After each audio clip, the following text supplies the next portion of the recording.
우리 한 목소리로 함께 읽겠습니다. 유대인의 유월절이 가까운지라 예수께서 예루살렘으로 올라가셨더니. 아멘. 계속 신앙 고백할까요? 예수스 에스티노 크리스토스.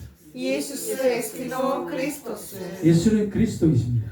예수는 그리스도이십니다. 맞습니다. 예수님은 6월절에 어린 양으로 오신 그리스도이십니다. 자, 오늘 우리 강사님 설교하신 날이죠. 예수님의 첫 6월절이라는 제목으로 설교를 하실 텐데 큰 은혜가 있기를 바랍니다.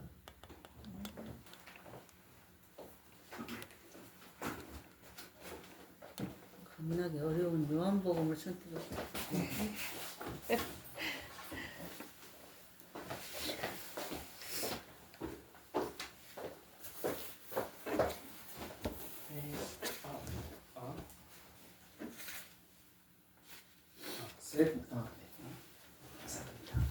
네, 금방 돌아온 것 같습니다. 네. 요한복음에 대해서 이제 제가 쭉 몇 달간 지켜봤는데요. 이제 오늘 기점으로 좀 기존에 들으셨던 분들도 있고 또 그렇지 않은 분들도 있는 것 같아요. 그래서 네, 지난 시간 거를 전부 다 지금 복습으로 말씀을 드릴 수는 없고요. 그런데 공통적으로 모든 분들이 기억하시길 바라는 것은 요한복음 딱 한 가지만 기억하면 됩니다. 제가 늘 강조하는 거죠. 뭐죠? 들으셨던 분들 혹시 기억나실까요? 요한복음은 창세기적인 암시의 책이다. 이렇게만 기억하시면 돼요. 무슨 말일까요?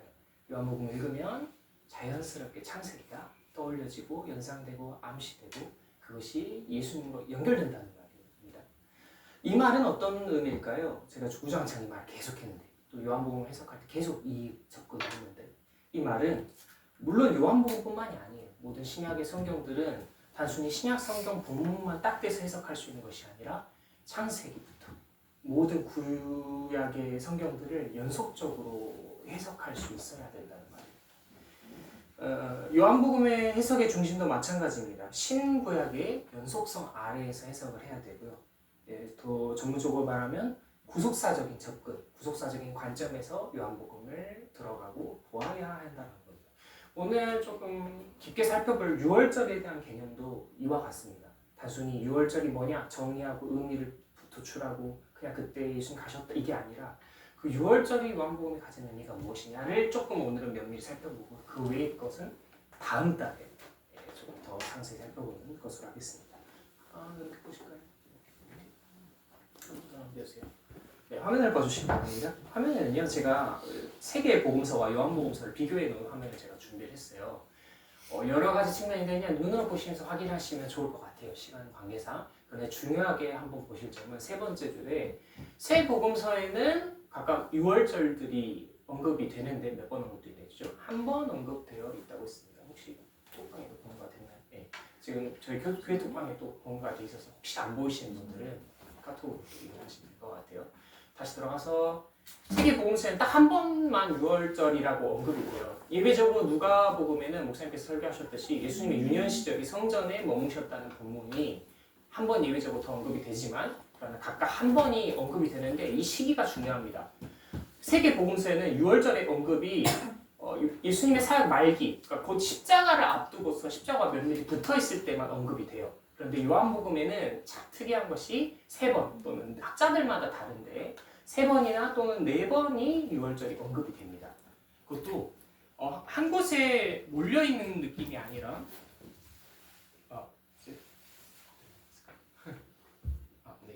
한 곳에 몰려 있는 느낌이 아니라 전체적으로 포진되어 있어요. 6월절이 이곳에 그러니까 총 3번이나 4번은 구분되어 있다라는 말이거든요. 그렇기 때문에 우리 이런 말 들어보셨을까요? 혹시 그 예수님의 공생의 사역 기간이 3년이다, 3년 반이다. 이걸 나누는 그러니까 사실 추정이긴 하지만 완전 확정은 아니에요. 또 추정하는 근거가 여기 있는 거예요.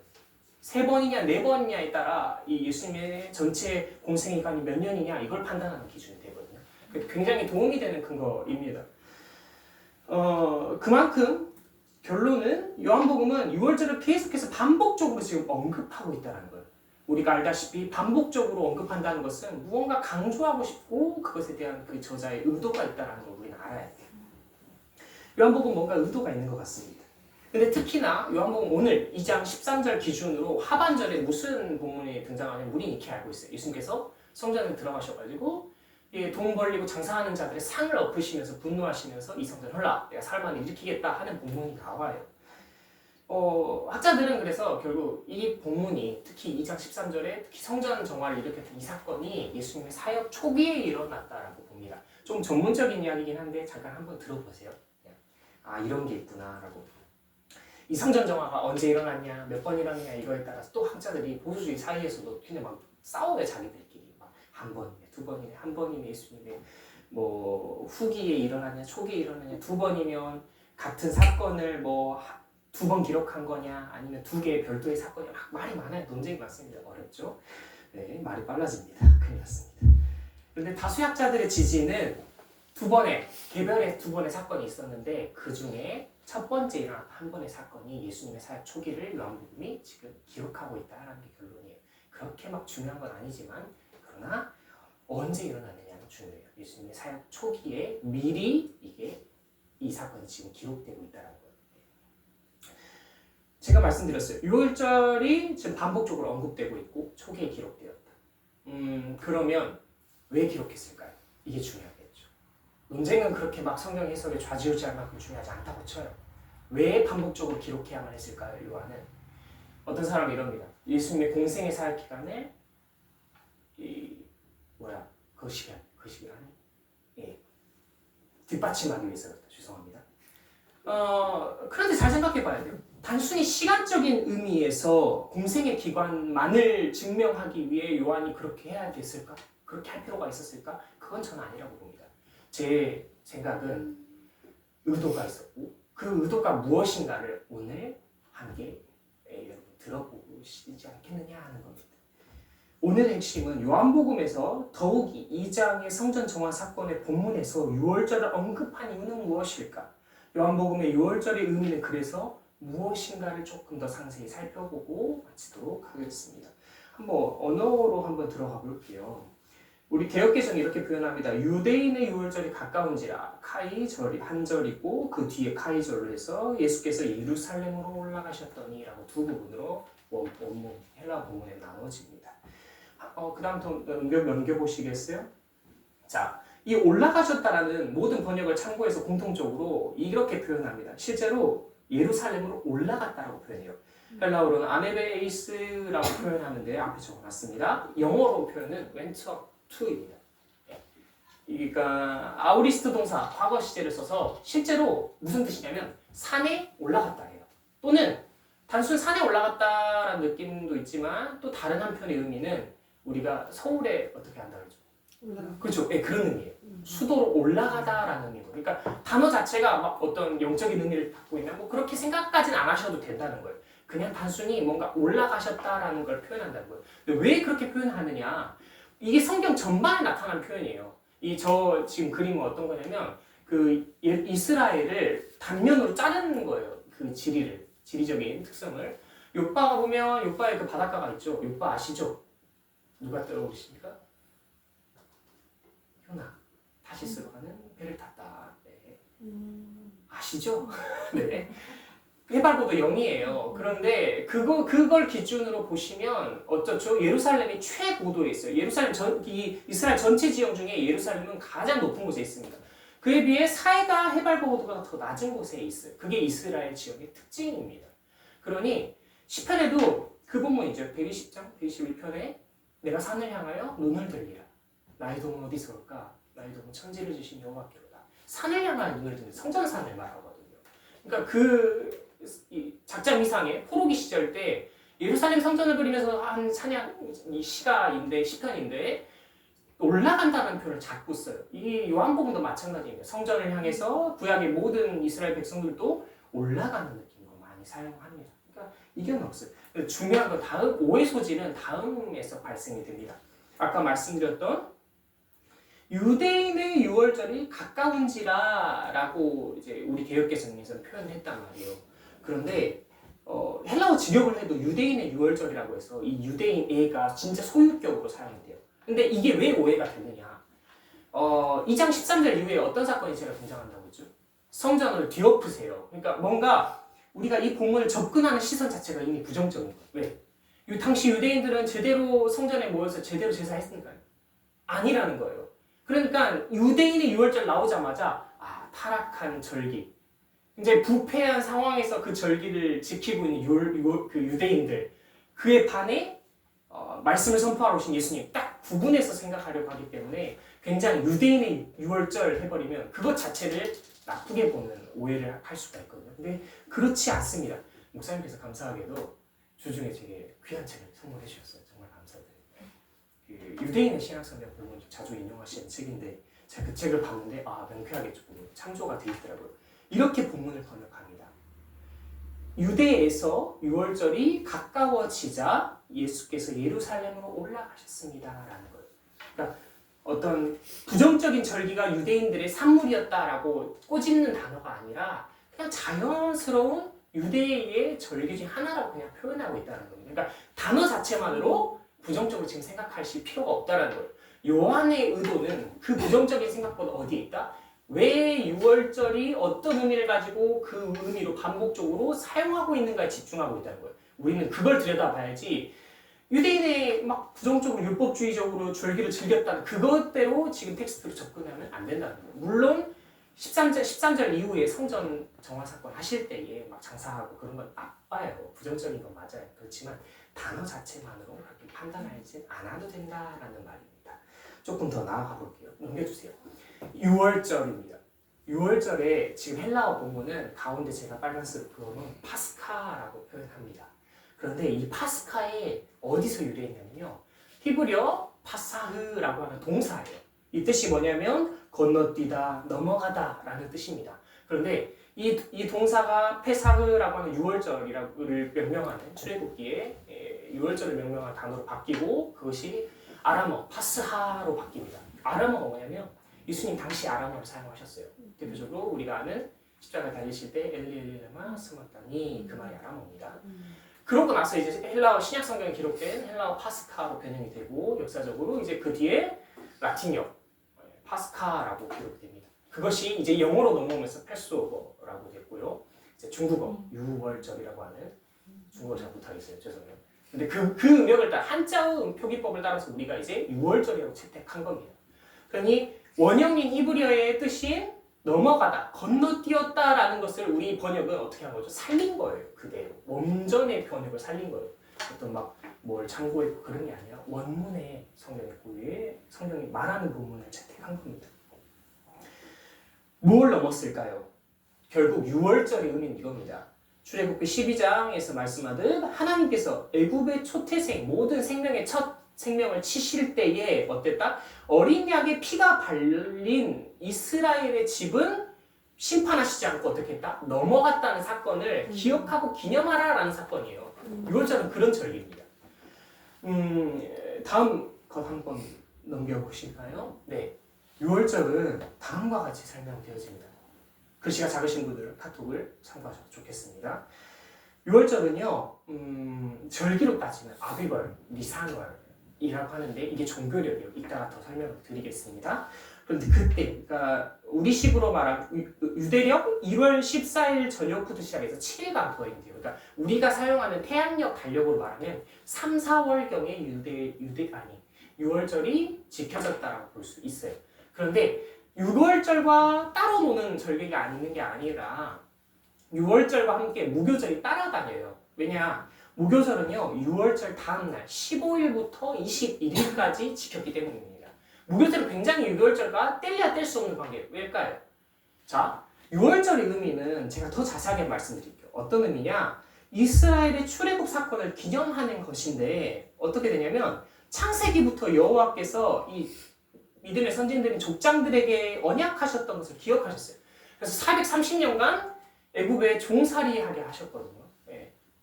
근데 단순히 종살이가 아니라 처음부터는 애굽에서 그들을 지키시고 생육하고 번성하게끔 하십니다. 그 언약에 따라서.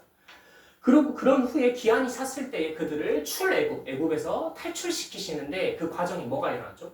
10가지 재앙이 일어났어요. 그 재앙의 마지막이 아까 제가 말씀드렸던 모든 첫 생명을 죽이시는 겁니다. 그때 방편을 두신 거예요. 그 심판의 자리에서 자신의 언약의 백성들은 심판을 피할 수 있는 방도를 내셨는데 그게 뭘까요? 어린 양. 단순한 어린 양이 아니에요. 흠 없고 일련된 어린 순양 또는 염소를 10일에 택해서 14일까지, 그러니까 6월절이라는 이때까지 간직하였다가 도살을 합니다. 죽이는 거죠. 그리고 그 피를 문설주, 좌우 문설주와 임방에 바르도록 했습니다. 그것을 보고 죽음의 사자는 그것을 발라진 이스라엘이 지금 넘어갔다라는 거예요. 그게 6월절이에요. 그러면 무교절은 뭐냐? 자, 넘어가고 나서 이들이 어떻게 했을까요? 탈출해야 됐어요. 근데 그게 굉장히 빨랐어요. 신속히 지금 나와야 했거든요. 생각해보세요. 우리는 밥이에요. 근데 그들은 뭘 먹었을까요? 빵을 먹었거든요. 근데 빵을 먹는데 우리 역사적으로도 뭐 쉿비스켓 뭐 이런 비상식량을 얘기하지만 빵이 누룩이나 효모라는 이것을 넣지 않으면 어떨까요? 우리 생각대로 굉장히 딱딱해집니다. 조금만 상온에 놔둬도 굉장히 우리가 먹어봐서 알아요. 딱딱해져요. 그렇기 때문에 이스트라고 하는 이 누룩을 넣어요. 그런데 신속히 나와야 됐다라면 이걸 언제 누룩을 부풀리고 있겠냐는 거예요. 그러니 이걸 할 시간이 없으니까 무교병이라고 하는 누룩 없는 빵을 그때 먹도록 절기를 지켰다는 거예요. 그러니까 6월절과 무교절은 떼면 뗄 수 없는 거예요. 무교절은 그런 절기입니다. 그때 신속히 나와야 했던 하나님 우리를 탈출시키는구나 했던 그걸 기억하면서 이 딱딱한 빵을 먹는 거예요. 누룩이 없는 딱딱한 무교병을 먹는 겁니다. 더 설명드려볼게요.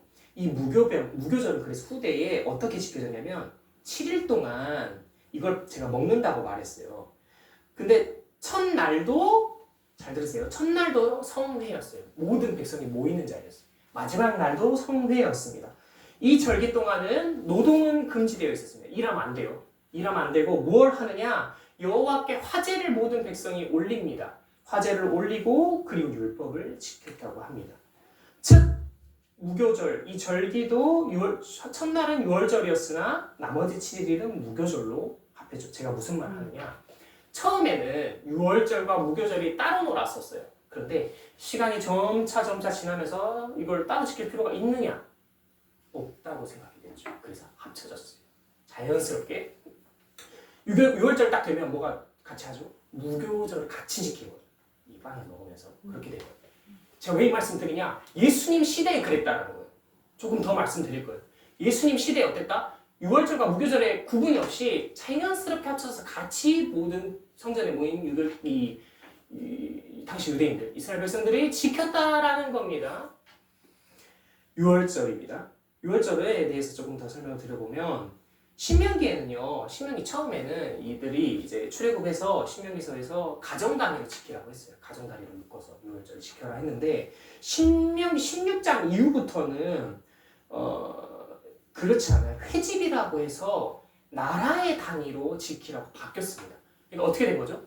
처음에는 출애굽 당시, 신명기 당시만 해도 가정으로 지켜라 했는데 당시 이제 가나안을 앞두고 나서 어떻게 된 거예요? 나라의 단위로 모든 남자는 여호와의 성막으로 성회로 모여라라고 된 거예요. 회집 나라의 개념, 공동체의 개념으로 변경된 겁니다. 그러니 6월절은 결국 중앙화되었고 집단적으로 여호와 하나님께 나아가야 하는 모습으로 바뀌었다는 겁니다. 언제 그랬다고요?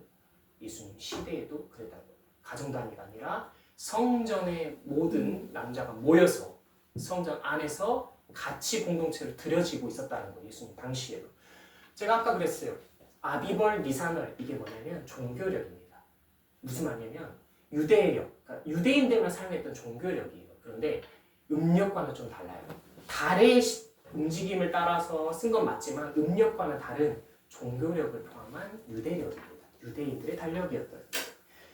그런데 아비벌은 뭐고 또 강사님 니산월이 뭡니다. 뭐니까 오늘 굉장히 잠깐 뭔가 마인드 등장하고 머리가 점점 아파오고 막 시선이 자꾸 다른 곳으로 가고 정신을 못 차리겠네요. 죄송합니다 제가. 그런데 조금 더 설명을 해볼게요. 아비벌 니산월 같은 말이에요.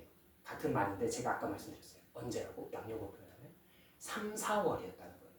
그들로 표현하면 1월이었어요. 1월 생각해보세요. 어떤 날이죠? 해가 시작하는 날이거든요. 차이는 뭐냐면 아비벌은 이 이스라엘 백성이 죄를 짓고 포로가 되기 이전까지 사용한 말이에요. 그러니까 출애굽기부터 포로기 이전의 모든 구약 성경의 본문은 아비벌을 말해요. 아비벌 뜻이 아비 무슨 뜻이냐? 푸른 이삭이란 말이에요. 이스라엘 입장에서 이 보리 이삭을 베는 계절적인 특성을 포함한 단어거든요. 그때까지 이게 쓰다가 포로기 이후, 그러니까 바벨론의 포로 간 시기부터 바벨론 아카드어인 리사누라고 하는 이것을 영향을 받아요. 이것도 이게 무슨 말이냐면 시작, 움트다 비슷한 표현이지만 바벨론식 명칭을 조금 받아들여서 리사누어리라고 그때부터 쓰긴 합니다. 결론적으로 공통적으로 뭐다? 신선한 곡식의 첫 단을 의미하는 거예요. 그것을 무엇에 어떤 의미로 뒀다? 6월절로 뒀다는 거예요. 6월절은 결국 뭐다? 곡식의 첫 단을 하는 해의 첫날을 의미한다는 거예요. 첫 시작이죠. 그 말은 해의 첫 단순한 시간적인 해의 첫 시간만이 아니라 6월절 하면 그들의 의미는 이스라엘 역사의 새로운 시작을 말한다는 거예요. 그렇게 받아들였습니다. 그런데 그때만을 이제 그들이 받아들인 게 아니에요. 어떤 의미로 더 확장되냐면 출애굽 때와 같이 이스라엘은 대대로 6월절을 반복하여 지킴으로 하나님의 구원을 기억했어요. 나아가 출애굽 때처럼 장래에도 현재의 비참한 현실에서 메시아가 오셔서 우리를 해방하실 것을 그걸 지키면서 기도하고 간구하고 소원했다는 겁니다. 조금 더 쉽게 말해볼게요. 그러니까 이런다는 거예요. 출애굽 때처럼 출애굽을 떠올리면서 당시 예를 들어서 나라가 멸망하고 저 바벨론과 아시리아에 포로되어간 사람들이 뭘 그릴까요? 6월절 때 출애굽 때를 기다리는 거예요. 그때를 떠올리는 거예요. 우리 조상이 애굽에서 종살이하다 하나님이 구원하셔서 탈출시켰던 것처럼 이 포로되어 온 우리의 비참한 현실 하나님이 꺼내주시길 원합니다. 이걸로 그때를 지켰다는 거예요. 포로기 때문일까요? 페르시아가 멸망한 이후에 헬라 제국이 등장했어요. 헬라 제국 이후에 알렉산더 헬라 제국 이후에도 수많은 헬라에 분파된 프톨레마이오스, 셀레우쿠스, 하스모난족 등등등이 있어요. 그 모든 왕국의 속국으로 시민으로 살아갈 때에도 그때를 떠올리면서 6월절을 지키면서 하나님 우리를 구원하시고 우리를 제발 자유민으로 해주실 것을 그들을 기다렸다는 거예요. 언제도 그랬을까요? 예수님 시대에도 그랬다는 거예요. 어떤 때를? 로마 황제의 통치 속에서. 로마 황제가 신이라고 부르짖는 그 통치 속에서 그들은 6월절을 지키면서 자유를, 그리고 자유뿐만이 아니라 진짜 다윗과 같은 제왕적인 영웅적인 메시아가 와서, 히어로가 와서 우리를 꺼내줄 것을 그들은 6월절을 지키면서 기대했다는 겁니다. 그들의 신앙. 근데 순수했을까요? 아니에요. 정치적이었다는 거예요. 굉장히. 눈에 보여지는 현실이 바꿔지기만을 바랬다는 거예요. 그러니 점점점 하나님 6월절을 제정하신 의미가 그들에게서 희미해지고 사라질 수밖에 없었다는 겁니다. 그렇다면 자, 구약적인 의미를 다 설명했어요. 그럼 요한복음은 어떻게 사용할까요? 그러면 그런 상황에 예수님은 6월절에 대해서 어떻게 말씀하실까요? 나아가 보겠습니다. 그런 때에 제가 말씀드렸어요. 예수님 시대에도 그런 기대를 갖고 있었다. 그런 때에 예수님께서 6월절에 성전 안에 지금 거하신 모습인 거예요. 성전에 들어가신 겁니다. 요한은 굉장히 아이러니한 말을 합니다. 예수님께서 그 날에 성전에 들어가셨는데 해프닝이 벌어져요. 눈으로 한번 확인해 보세요. 요한복음 오늘 보면 2장 14절부터 16절까지 그냥 눈으로 쭉 훑어봐 보세요. 무슨 사건이 등장하죠? 들어가셨는데 아니 이것들이 제대로 안 하고 어떻게 해요? 장사판을 벌린 거예요. 막 소, 돼지 막 가축들을 팔기도 하고 착복을 취하기도 하고 한 거예요. 주님이 분노하시면서 그들의 상을 엎으시고 돈도 엎으시면서 나가라. 다른 부분에 내 아버지는 집은 기도하는 집이다 이렇게도 말씀하시고 그러시면서 했던 말씀이 이러한 성전을 헐라. 오늘의 핵심입니다. 이 성전을 헐라. 내가 사흘 동안 일으키겠다라고 말씀하신 거예요. 여러분 한번 생각해 보세요. 저를 봐보십시오. 상을 엎으셨잖아요. 그러니까 분노의 상황인 거예요. 예수님도 분노를 하시네. 우리랑 비슷하네. 우리랑 짜증내시니까. 왜 분노하셨을까요? 단순히 이게 분노 표출을 말하는 걸까요? 굳이 분노의 표출을 해야 됐다면 6월절과 저는 예수님의 이 상황을 연결할 필요가 없었다고 저는 봅니다. 예수님은 분노의 표출이 아니라 잘 들으십시오. 무엇이냐? 예수님 이 상을 엎으시면서 이 말씀하신 이유는 이거예요. 구약의 그림자가 물러간다. 실제가 이제 도래했다. 실체가 너희 앞에 나타났다.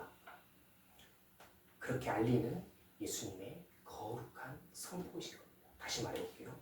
구약의 그림자가 떠나가고 실체가 너희 앞에 나타났다라는 것을 밝히 알리시는 예수님의 거룩한 선포이신 겁니다. 곧 뭘까요? 예수님의 자기 계시예요. 의미를 풀어 설명해 볼까요? 유대인들은요, 당시의 유대인들은요 이렇게 생각했어요. 금으로 휘황찬란하게 발린 성전에 거한다면 하나님을 만나는 거라고 생각했어요. 그들은. 또는 동물의 울음소리나 짐승이 그 피비린내 낭자하는 동물의 피로 이 제사의 횟수를 늘리면 가득 채우면 율법을 지키겠다고 자기들 생각했어요. 절기에 대한 율법의 행위를 자기가 다 지켰다고 자기는 의인이라고 생각했단 말이에요. 유대인들은 그랬어요. 조상의 때를 그리고 그 때를 떠올리고 막 소원하면서 그와 반면에 딜레마적인 자신의 비참한 현실을 어떻게 해요? 서러워하고 눈물 지으면서 그 상황에서도 유월절을 고수하고 지켜만 가면 그러면 장차 이 현실에서 하나님이 꺼내주실 것이라고 그들은 기대했단 말이에요. 그런 상황이었어요. 그런데 주님은 그렇게 말씀 안 한다는 거예요. 주님 오셔서 하신 일이 뭐라는 거예요? 아, 너네 고생한다가 아니라는 거예요. 어떻게 해요? 엎으시면서 더 이상 짐승의 피로 제사가 필요 없다라고 지금 말씀하시는 거예요. 더 이상 동물의 울음소리로 가득한 건물은 하나님을 만나는 통로가 아니다라고 지금 선언하시고 계신다는 겁니다.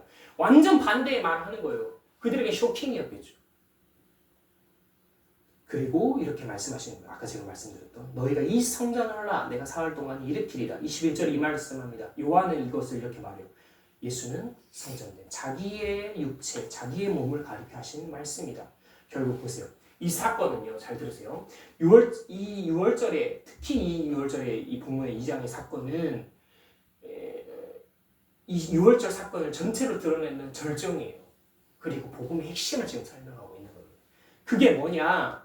이 말씀을 주께서 이르심은 성전 홀라 내가 사흘 만에 일으키겠다라고 말씀하신 이유는 주님은 자신의 몸이 찢기시고 나무에 달려 죽으심으로써 구약의 손으로 지은 성전이나 죄 아래 매이고 가던 모세의 율법을 제가 히브리서 표현으로 빌려서 표현할게요. 그 모세의 율법을 폐하시겠다라고 지금 예고하시는 거예요. 막 쓰지 마세요. 히브리서적인 표현입니다. 히브리서 맥락에서 표현하는 거예요. 그 말은 다른 신약의 저자들은 뭐라고 표현할까요? 구약을 성취하시겠다는 거예요. 구약을 이루시고 계신다는 거예요. 예수님께서 지금 인간의 손으로 지은 그것들을 성취하시는 주님을 보라라는 말입니다. 다른 서신들의 저자들의 증언은 나아가 그것만이 아니에요. 주님의 죽으심으로 이루시고 끝내시겠다는 게 아니라 나아가 주님이 부활하시겠다는 걸 말한다는 겁니다. 그리스도께서 사흘 만에 부활하심으로써 참된 자유와 참된 안식, 참된 평강을 주시는 것. 나아가 창세기의 하나님의 형상을 우리에게 불어넣은 그 참 생명, 사람에게 부어놓으셨던 참 생명을 이제 성취하고 이루시겠노라라고 그 구원을 선포하시는 본문이라는 겁니다. 쉽게 말하면 참 유월절을 성취하시고 계신다. 그래서 이 말씀 하신다라는 겁니다. 이해되십니까? 아멘이십니까? 네. 구원의 선포를 말하는 거예요. 이 부분. 유월절이라고 하는 그 짧은 단어, 그 얼마 안 될 것 같은 짧은 그 하나의 단어 안에 이 모든 게 함축됩니다. 왜냐? 요한은 유월절을 반복하여 언급하는 것을 통해 예수에 대해서 이렇게 증언하고 싶은 겁니다. 우리 구주 예수 그리스도께서 죽으심과 부활하심으로 죄에서 자유케 하시는 그분은 참된 유월절 어린 양으로 세상에 강림하신 분이시다. 이걸 말하고 싶어요. 다시 말해볼게요. 죽으심과 부활하심으로써 우리를 죄에서 구원하시는 참된 유월절 어린 양으로 이 땅에 강림하셨다. 이게 요한이 유월절을 통해 말하고 싶은 핵심입니다. 그분은 뭘 오셨다? 유월절 어린 양으로 오셨다는 거예요. 요한은 그래서 1장에 제가 말씀 한번 드린 것 같아요. 저번 설교 때. 요한은요, 세례 요한의 말을 빌려서 이렇게 표현해요. 1장 29절 하반절에 보라, 세상 죄를 지고 가는 하나님의 어린 양이다 라고 말합니다. 이걸 요한만 말했을까요? 아니요. 바울은 이렇게 말해요. 고린도전서 5장 7절에 너희는 누룩 없는 자인데 새 덩어리가 되기 위하여 묵은 누룩을 내버리라. 우리의 유월절 양 곧 그리스도께서 희생되셨느니라. 라고 바울도 증거합니다. 고로 핵심은 요한복음 오늘 본문 2장 13절의 자리는 이렇게 말할 수 있습니다. 새 출애굽기. 뭐라고요? 새 출애굽기입니다. 출애굽기가 진정으로 완성되는 자리입니다. 그러니 유월절 지킬 필요가 있을까요? 밖에 한 번씩 판때기 드리면서 유월절 지키십시오 하시는 그 파들이 있는 것 같은데 지켜야 돼요? 그럴 효력이 없어요. 왜? 성취가 돼요. 진정한 출애굽기가 예고적으로 지금 선포되고 있는 자리인 겁니다. 구약의 이스라엘은 어린 양의 피로 애굽의 종살이에서 해방되었어요. 1세기 당시도요. 지금 그리스도 안에 있는 자, 요한복음 1장의 표현을 말하면 주의 이름을 영접하는 자들이죠. 그리스도 이름을 영접하여 믿는 자들에게 주님은 어린 양 예수의 피로 그들을 죄와 사망의 법에서 해방하였다라는 것을 지금 선포하고 있으신 거예요. 잘 들으세요. 우리의 자유는 죄와 사망으로부터입니다. 우리가 마음대로 하고 싶은 우리의 뜻이 자유가 아닙니다. 좀 구별하세요. 이러한 점 때문에요. 이렇게 말할 수 있어요. 잘 들어보세요. 구약의 백성들은 유월절을 지켰잖아요. 1세기 당시도 유월절을 지켰어요. 그것은 보이는 순양이었고 보이는 무교병이었고 보이는 성전 공간이 있었을 거예요. 그런데 궁극적으로 유월절 어린 양으로 오신 주님이시라고 한다면 구약의 저 먼 시대 과거의 구약의 그 이스라엘 백성들 또는 예수님 시대 예수님을 목격한 1세기 당시의 사람들도 다 그 가시적인 그것을 통해서 무엇을 보아야 했을까요? 아, 주님이 유월절 어린 양으로 오셨구나. 그 어린 양으로 오셔서 죄인인 이 우리의 언약의 백성을 죄와 사망으로부터 해방하시고 속죄하시고 나아가 그 피로써 자신의 대속 죽음을 행하시는구나. 거기서 끝나지 아니하고 생명을 회복하시는 것 말미암아 창세에 우리에게 불어오셨던 그 생명을 회복하시는 것 말미암아 아버지 하나님께 우리를 인도하시는 분이시는구나를 누가 1세기 당시뿐만 아니라 구약의 백성들도 희미하게 보아야 했다는 것. 근데 그들은 모두 다 무엇을 했을까요? 보지 않고 자신의 하는 이 사람의 손으로 만든 보여지는 절기에 급급하고 혈안되어 있었다는 것. 그게 전부입니다. 그 너머인 그리스도를 보지 못하는 겁니다.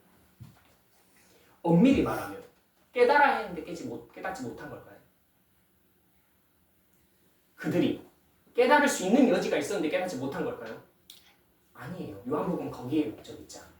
요한복음은 1장 10절, 11절에 이렇게 말해요. 참빛, 세상에 오셔 비추는 빛이 있었고 만물이 그로 말미암아 있었는데 뭐라고? 세상은 그를 영접하지 않았다는 거예요. 자기 백성은 그를 거역했다는 표현을 써요. 그 말은 예수님은 영접하지 아니하는 세상에 아버지 하나님의 참 생명을 주시기 위해 유월절 어린 양으로 오셨다라는 것을 계시하는 것에 더 주목한다는 거예요. 더 쉽게 말해볼까요?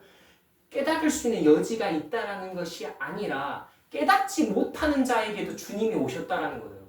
깨닫지 못하는 이 모든 세상 가운데 세상의 자리에 참 어린 양이신 그분이 오셨다는 것. 무엇을 위해서? 깨닫지 못하는 그들을 향해 생명을 내어주기 위해 오셨다는 것을 설명하는 거예요.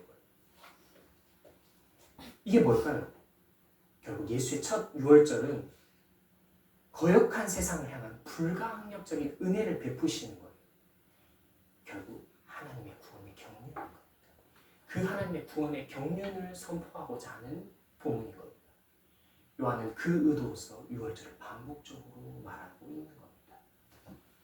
이 장에서뿐만이 아닙니다. 점진적으로 말합니다. 표를 한번 보여주실까요? 화면에서 보시는 것과 같이 저는 4개로 구분했어요.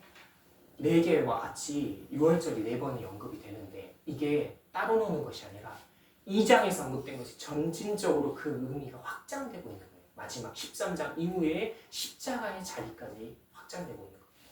그러면 보십시오. 제가 저번에 7표적 설교를 했는데 그것과 똑같아요. 6월절에 반복된 언급도 결국 무엇을 향해 가고 있는 걸까요? 그리스도의 죽으심을 향해 가는 겁니다.